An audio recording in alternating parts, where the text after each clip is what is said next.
Hello, it is Rachel, and in my most recent podcast episode, I talked about how to reduce the likelihood that you are going to need to nag, how to increase the likelihood that your kids are going to do what you ask them to do the first time. But I do want to give you a tip because I have to be realistic that sometimes you're still going to have to repeat what you've said to your children and ask them to do something, or even check up to see if they've done the thing that they were supposed to do. And the tip is related to how you check up on them and ask them to do the thing that they were supposed to do. And that tip is to get into their world first, to connect with them first before you check to see if they've done the thing that they were supposed to do. So I'm going to give you a couple of examples based on some work that I just did with a mom who said that this change made such a big difference in her home that she really wanted me to make sure I was giving this message to everyone loudly and clearly. So what happened was this mom was working from home and her kids were home too. Many of you may be in a similar situation or have been there. At the very least, you're working on things and your kids are doing their own thing. So what happened was she was working in her office and she'd come out after a few hours. And the first thing she did was she'd ask her kids if they did what they were supposed to do. Did you brush your teeth? Did you take a shower? Did you take out the trash? Did you put your dishes in the dishwasher?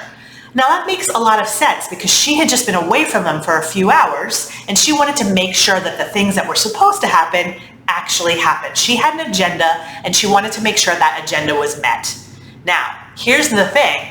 Her kids also had a point of view or an agenda, and most of the time what happened was she'd come out while they were in the middle of doing something and she'd pepper them with these questions and they became defensive and resentful and annoyed. So I want you to think about this from your perspective. Imagine you're working at a job and you have a boss who comes over to you. You're in the middle of doing something. You're working on something and your boss comes over to you and says, hey, have you done this? Have you done this? Have you done this? Have you done this? It's not the thing you're working on or thinking about at that moment, but your boss keeps peppering you with these questions. You'd probably be very annoyed. You'd have a negative energy in response.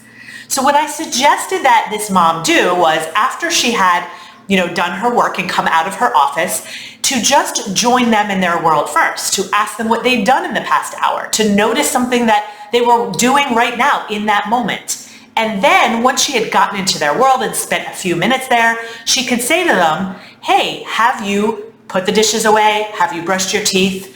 And chances are when she did the connection first and then she asked them this, even if they hadn't done what they were supposed to at that point, if she said, well, can you go ahead and do that right now, chances are the connection would make it much more likely that they would do the thing that they were supposed to do, even if they hadn't done it before. And just imagine this again in your situation. If you had a boss who came up to you and looked at what you were doing, who noticed it and said, hey, I see you're working on this, that's great, and then said, can I ask you, have you done these other things yet? And they approached you in that way, it's much more likely that you want to cooperate with someone who recognizes that you're in the middle of doing something else and that you have something that matters to you too. So ultimately, you want to recognize what they're doing and then ask them about the thing that matters to you.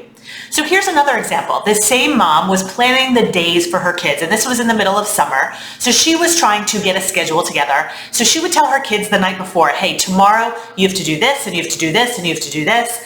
And she was meeting a lot of resistance and negativity from her kids.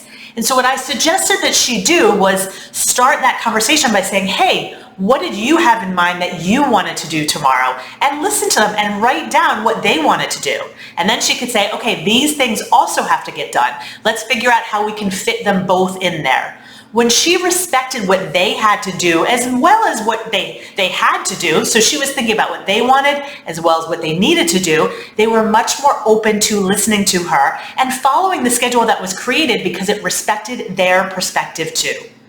We get really resentful when people don't care about our perspective, and kids get really resentful too, and that comes out through their behavior, and it even affects our relationship if we are constantly putting our agenda on them without thinking about their perspective too.